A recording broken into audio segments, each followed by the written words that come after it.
안녕하세요. 저는 32살 결혼을 앞두고 있는 예비 신부입니다. 제 신랑은 평범한 회사원으로서 누구보다 성실하게 근무하고 있어요.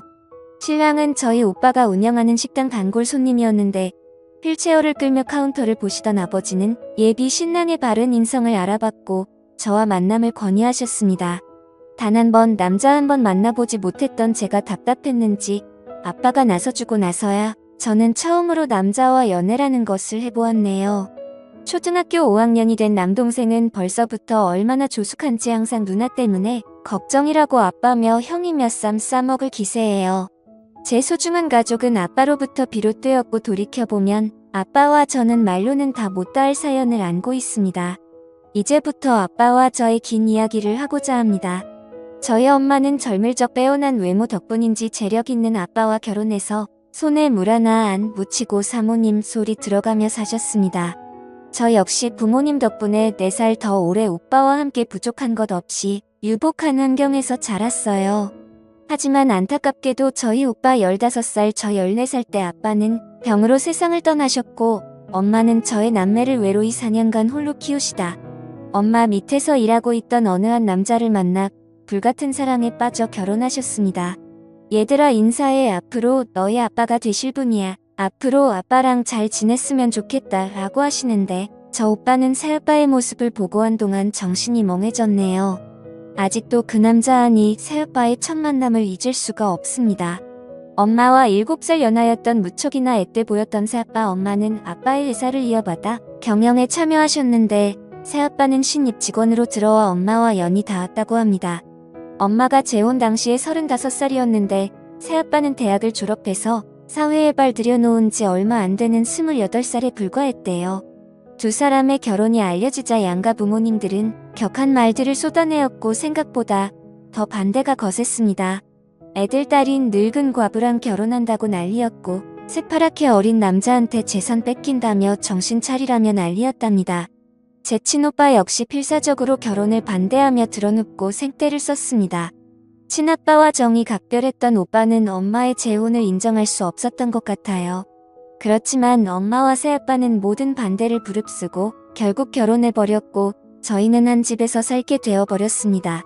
당시 중학교 3학년이었던 오빠는 충격이 심했는지 점차 반항의 강도가 세졌고 어렸던 제게 늘상 이렇게 말하곤 했어요. 너 절대로 그 남자한테 아빠라고 부르지 마. 할머니도 그 남자 우리 엄마 돈 노리고 결혼한 거라고 했어. 어떻게 해서든지 그 남자를 우리 집에서 쫓아버려야 해라며 심신당부하듯 밀려두었고 그 덕분에 처음부터 저는 오빠의 반항에 덩달아 합류하게 되었습니다. 그러나 절대로 호락호락한 새아빠가 아니었네요. 저희 남매는 일부러 언니가 집안에 풍파를 일으켰고 기어코 엄마의 맘에 고의적으로 상처를 내었습니다.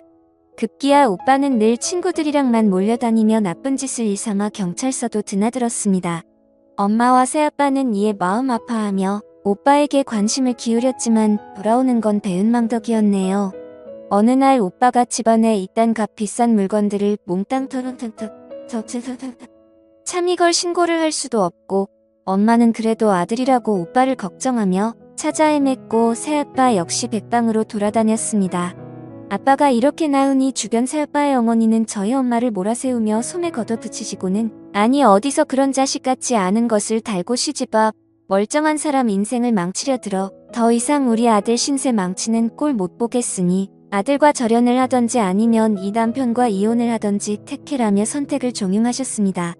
그렇지만 아빠는 꿋꿋하게 그런 친인척들에게 철저하게 가족 일에 상관하지 말라고 했고 오빠를 끝까지 포기하지 않으며 저희 가족 곁에서 머무셨네요.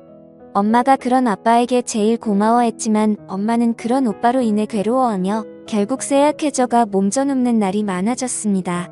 엄마까지 무너지자 새아빠는 회사 일이며 집안일이며 엄마 간호까지 자신조차 돌볼 틈 없이 바빴고 그래도 가족들을 위해 안간힘을 썼습니다. 학교에서 친구들은 젊은 새아빠에게 이상한 시선으로 수근거릴 적이 많았지만 절 신경 써주는 아빠의 모습에 내심 싫지는 않았네요. 그러던 어느 날 엄마가 큰 병이 도져 돌아가시게 되었습니다. 엄마는 돌아가시면서까지 아픈 손가락이었던 오빠를 그리워했지만 끝내는 도망간 오빠를 찾지 못한 채 세상을 등지시고 말았습니다. 아빠가 먼저 떠나고 그 다음에 오빠 마지막으로 엄마까지 하나둘씩 가족들이 제 곁을 떠나가니 저는 도저히 살아갈 자신이 없더군요. 그때 새아빠가 엄마의 묘 앞에서 제 손을 꼭 잡아주셨습니다. 진짜 아빠처럼 어른스럽게 엄마를 잃은 저를 진심으로 위로해 주었습니다. 그렇지만 새아빠 역시 어둠이 온 세상을 가려버릴 적 엄마 앞에서 괴로움을 토로하며 통곡을 하던 모습이 떠오르네요. 세상에 태어나서 남자 어른이 그렇게 서글프게 우는 모습은 처음이었습니다. 그렇게 엄마를 떠나보낸 슬픔도 잠시 곧 현실로 돌아온 당시 중학교 입학을 앞둔 저는 훗날의 거취를 정해야만 했습니다. 엄마를 떠나보낸 후 사업은 내리막길을 향했고 급한 대로 엄마 쪽 친척한테 맡겼다가 크게 사기를 당해 저희 집은 그야말로 길거리에 나앉게 생겼었습니다. 친척들은 제게 떨어질 엄마의 유산이 없자 어느 누구도 맡고 싶지 않아 했고 급기야는 보육원 얘기까지 나왔습니다. 아빠는 저를 진짜 취급했던 그들에게 노발대발하며 감정적으로 소리를 질렀습니다. 이 아이는 내 딸이에요. 세상에 아빠가 있는데 우리 딸을 어디다 보내겠어요. 아빠가 딸 키우는 건 당연한 일이니 제 딸아이는 아내의 뜻에 따라 제 손으로 키우겠습니다. 하며 아빠가 저를 맡겠다고 하자 아빠네 가족들은 아빠를 필사적으로 말렸지만 소용없었습니다. 저는 그렇게 일부 아빠와 단둘이 한 집에서 살며 동거를 시작하게 되었네요. 전 오빠처럼 혼자서는 가출할 용기도 없었던 터라 선택의 여지가 없었어요. 아빠와 저는 여기저기서 빌린 돈으로 간신히 방 2개의 옥탑방을 얻어 살았습니다. 떠나간 빚과 생계를 위해 밤낮 안 가리고 투잡수리잡 필사적으로 일한 아빠는 많이 힘들었는지 눈에 보일 적마다 말라가고 안색도 눈에 띄게 안 좋아졌습니다. 그 와중에도 새 아빠는 제게 힘들다는 말 찡그린 표정 한번 내비친 적이 없었어요.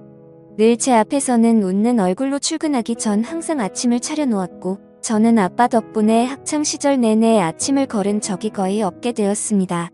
아침마다 메모장에 사랑해 우리 딸 오늘도 아빠랑 행복하자라는 사랑스러운 메시지도 꼭 잊지 않고 써주었네요. 아빠의 노력 덕분에 마음을 열기 시작했고 저희는 서로를 위해주며 꽤 잘 지내는 부녀 사이가 되었습니다. 하지만 세상은 저희에게 고운 시선만을 보내진 않았습니다. 젊은 16살 차의 아빠와 둘이 같이 사니 별별 엄한 소문이 다 돌더라고요. 사람들의 편견이 어찌나 심한지 심지어 학교 친구들이랑 담임 선생님마저도 제게 입에 담기도 불쾌한 관계로 오해하더군요. 그야말로 이상한 소문의 주인공이 되어버렸습니다. 글을 쓰고 있는 와중에서도 화가 나 차마 표현은 하지 않을게요. 그러던 중 다행스럽게도 저희한테 사기친 친척 사기꾼이 잡혔고 그나마 빚의 일부분을 덜 수 있어 살아갈 수 있게 되었네요. 아빠는 빚이 좀 청산되자 저를 정식으로 입양 신청을 했다는 호적에 올려놓았습니다. 법적인 서류가 참 뭔지 제가 진짜로 아빠의 친딸로서 인정받은 기분이더군요. 덕분에 조금 집안이 안정되자 아빠는 저를 위해 신경을 써줬고 제게 관심을 기울여 주었습니다. 그러다 어떤 여자가 아빠를 향해 사랑의 큐피드를 날리기 시작했는데 바로 제가 다니고 있던 학원 선생님이었어요. 사실 그간 전부 훈남인 아빠에게 대시한 여자가 한둘이 아니었지만 삶이 고단했고 저라는 책임감을 달고 살았던 아빠는 모두 다 거절했던 터였습니다. 하지만 이번에는 좀 달랐어요. 학원 선생님은 아빠에게 끈질기게 대시했고 제게도 협조를 구했습니다. 결국 아빠는 선생님을 받아들였고 엄마와의 결혼과는 다르게 만인의 축복 속에서 환영받는 결혼식을 했네요. 엄마 돌아가신 후 5년 후였고 제 나이 18살 고이였네요. 아빠가 엄마가 아닌 다른 여자랑 결혼을 한다고 생각하니 마음이 답답하고 씁쓸하더라고요. 저는 아빠의 결혼이 결정됐을 적부터 단 하루도 마음 편하게 잔 적이 없었습니다. 하지만 제가 아빠 친딸도 아니고 엄마의 결혼 때처럼 반대할 권리는 없었으니 뜻에 따르는 수밖에예요. 머지않아 아빠는 선생님과 결혼했고 새엄마가 된 선생님은 얼마 지나지 않아 제 동생을 갖게 되었습니다. 아빠도 자기 핏줄을 갖게 되니 좋았는지 새엄마에게 더할 나위 없는 다정함과 자상함으로 보답하더군요. 저는 이방인이라는 자격지심에 그 모습을 보기가 힘들었습니다. 새엄마 역시 아닌 척했지만 친딸이 아닌 제가 신경 쓰였던지 문득문득 저를 경계하며 질투했고 본격적으로 철풀대하기 시작했습니다. 나 임산부이니 이제부터 네가 집안일 좀 해라. 용돈은 줄일 테니 부족하면 네가 알아서 벌어다 써. 요즘 10대들도 알바하면서 자기 앞다리는 다 한다더라. 얹혀 사는 주제에 그런 염치 정도는 있어야겠지? 라고 하는데 참 기가 막히고 어이없더군요. 아빠의 마음을 얻으려 할 땐 그렇게 제게 간인에 쓸개며 다 내어줄 것처럼 굴더니 막상 아빠와 이뤄지니 입싹 씻더라고요. 하지만 굳이 아빠한테 그 여자 만행을 고해바치진 않았어도 여우 같은 구석이 있었던 아빠는 그 여자 속내를 이미 환하게 뚫어보고 있더라고요. 어느 날 밥상머리 앞에서 새엄마에게 통쾌한 사이다를 날렸네요. 뱃속 우리 아가도 나중에 학교 보내면 아르바이트나 시킬까? 요즘 10대들도 알바하면서 다 헛가림한다잖아. 자식도 따지고 보면 나중에 우리 품 떠날 건데 얹혀 사는 게 맞긴 맞지? 라고 댓글을 해주니 새엄마 얼굴이 울크나 불그락해지며 저를 노려보더라고요. 아빠는 든든한 제 편이 맞았습니다. 제 이방인으로서의 소외감은 아빠가 제 마음을 헤아려주는 것만으로 위로가 되었습니다. 허나 그러던 와중에 운명을 송두리째 바꿔놓는 사건이 터지고 말았어요. 매일 사라졌던 오빠가 장장 몇 년 만에 저희 앞에 모습을 드러낸 겁니다. 20대가 되어버린 오빠의 모습은 참 낯설기만 했어요. 집을 나가 있는 동안 무슨 일이 있었던 건지 온몸에는 상처투성로 휘황찬란한 그림이 그려져 있더군요. 겁을 먹은 저를 보자 건들거리며 제 멱살을 붙잡고 드립다 욕부터 쏟아냈습니다. 나쁜 기집애 돌아가신 엄마 아빠 배신하고 저딴 사람이랑 부대끼며 사니까 좋냐? 이제는 그 부인하고 애까지 있는 마당에 붙어 살고 싶어. 하늘에 계신 엄마 아빠 보기 부끄럽지도 않냐? 라며 입에 담지도 못할 험한 욕설을 하며 다짜고짜 손을 올리고 절 아프게 하려고 하자 새아빠가 오빠를 다급히 말리며 절 지키려고 앞으로 막아서더군요. 우리 그래도 가족끼리 이러진 말자. 우리 딸은 아무 잘못 없어. 다 내가 저질러 놓은 일이니 나한테 책임을 돌려. 오빠가 그 앞에 대고 기가 찬 듯 새아빠를 향해 비꼬더군요. 웃기고도 있네. 됐고 우리 엄마가 남긴 그 많은 재산이나 어디 좀 구경해봅시다. 아들로서 정당하게 내 목 챙기러 왔으니까 피차엄하게 나오지 말고 좀 챙겨주시오. 다고 얘기하자 아빠는 고개를 저으며 오빠에게 사정하듯 말했습니다. 미안하다. 회사가 망하고 사기까지 당해서 빚밖에 남은 게 없다.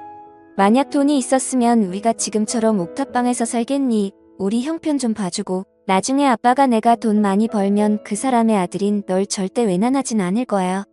너도 내 딸처럼 내 아들이니까 막상 요구한 돈이 안 나오자 오빠는 인상을 찌푸리며 험해지기 시작하더이다. 아빠를 툭툭 건드리며 밀치는데 그런 오빠 모습이 너무 무섭고 겁이 났어요. 혹시나 분위기가 더 험악해지면 당장이라도 경찰을 부를 생각으로 부들부들 떤 채로 핸드폰을 꼭 쥐고 있었습니다. 야, 왜 내가 네 아들이냐? 감히 어디다 대고 내 아빠를 놀고 있네. 어디서 눈 가리고 아웅하려고 해?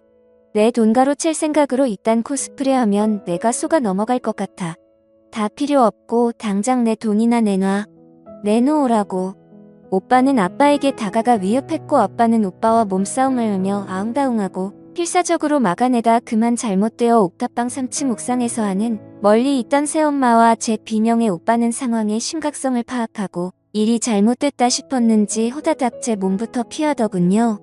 저는 급한 마음에 아래층으로 내려와 얼른 아빠의 상태를 확인했고 아빠는 정신을 잃은 상태로 쓰러져 있었습니다. 저는 아빠의 의식이 없다는 걸 깨닫고 덜덜 떨리는 손으로 119를 불렀고 아빠는 병원으로 이송되어 뇌타박상 및 뇌출혈로 인한 수술 끝에 중환자실에 입원하게 되었습니다. 이 소식을 들은 아빠의 부모 형제들과 일가 친척들은 발칵 뒤집혀졌어요. 에라이 이 못된 족속들 같으니라고 우리 아들 핏줄도 아닌 것들이 어디 쌍으로 우리의 인생을 저렇게 망가뜨릴 수가 있어. 결국 내 아들 니네가 합심해 저렇게 만드니 이제 만족하냐? 이 썩을 것들아 마이의 배은망덕한 것. 이래서 검은 머리 짐승은 거두지 말랬는데 불쌍해서 어떻게 아이고 내 아들 오빠의 같은 핏줄이라는 이유만으로 아빠가 저리 된 건 모든 게 제 탓이라고 하며 온갖 악담과 욕설을 쏟아부었습니다. 저를 재수없다며 아빠 곁에서 냅두치려는 사람들 앞에서 버티며 저는 끝내 아빠의 곁에서 떠나질 않았습니다. 아니 못했습니다. 미안해서 죄송해서 나몰라라 발길이 떨어지질 않았습니다. 자칫 의식불명이 되어 식물인간으로 살아갈 수도 있는 충격적인 진단에 저는 하늘이 무너지는 것 같았습니다. 네, 아빠는 제 하늘이었어요.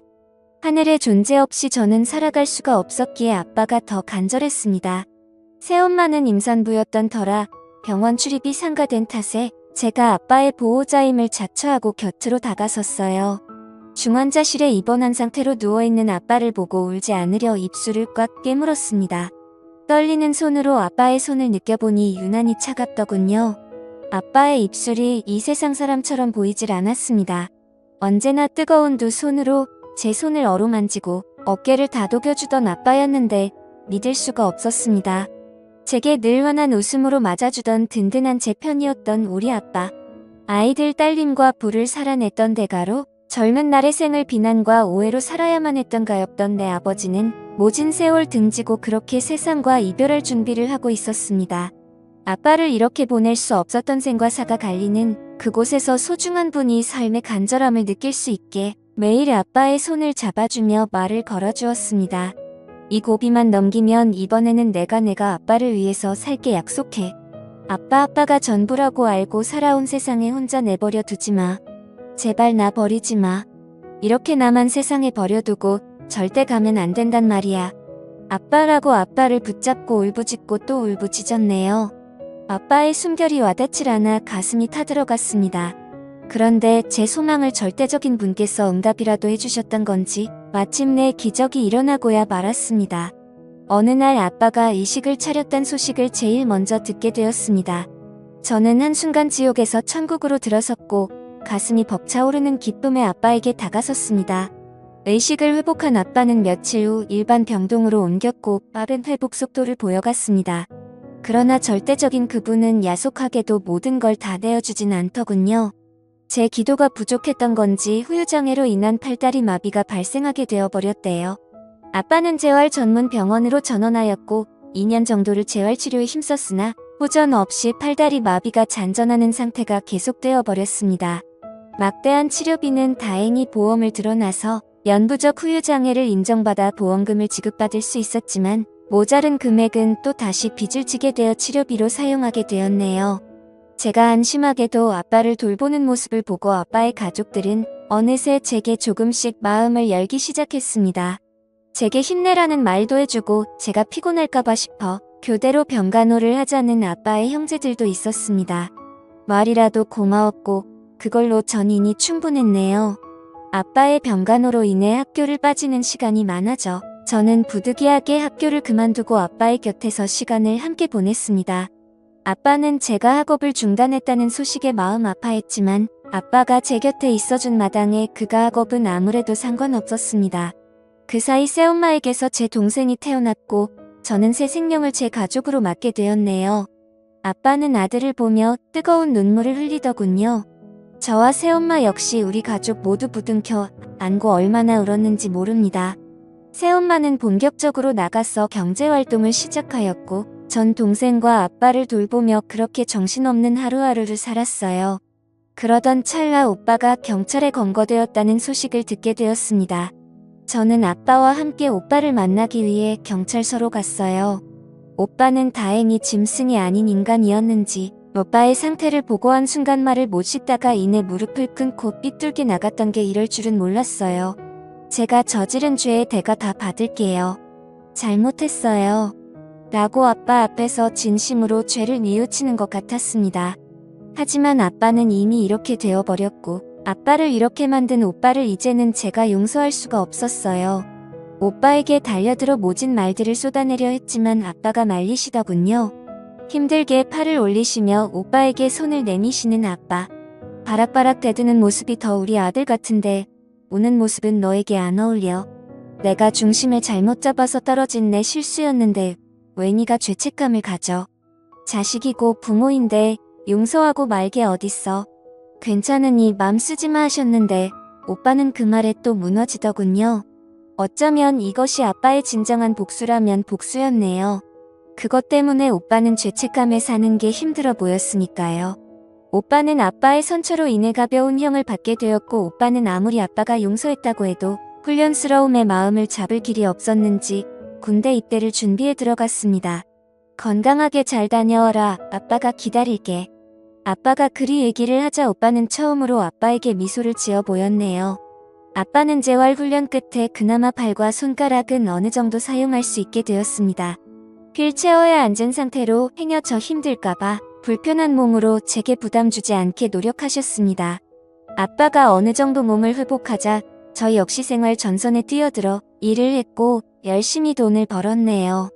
몇 년 후에 제대한 오빠까지 경제활동에 뛰어들자 돈은 금세 모였고 조금씩 좋은 집으로 넓혀서 이사를 다녔습니다. 그리고 세월은 유수처럼 흘러 제가 좋은 사람을 만나 어느새 이기 신부가 되었네요.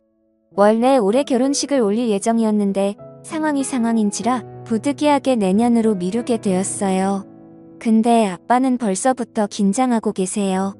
툭하면 제 손을 잡고 들어가는 예행 연습을 하자고 하시는데 그 모습을 보며 식구들은 아빠를 놀리기 일쑤였네요. 그렇게 저희는 조금은 특별한 가족 형태로 살아왔지만 소중한 가족이라는 것만큼은 다 같은 마밀이라 생각합니다. 사실 아버지가 이런 모습으로 거듭나기까지 말로는 다 못다할 일들이 더 많지만 너무 길어질 것 같아 이쯤에서 줄이겠습니다. 어릴 적부터 저를 안아주시고 품어주셨던 우리 아버지 진심으로 사랑합니다.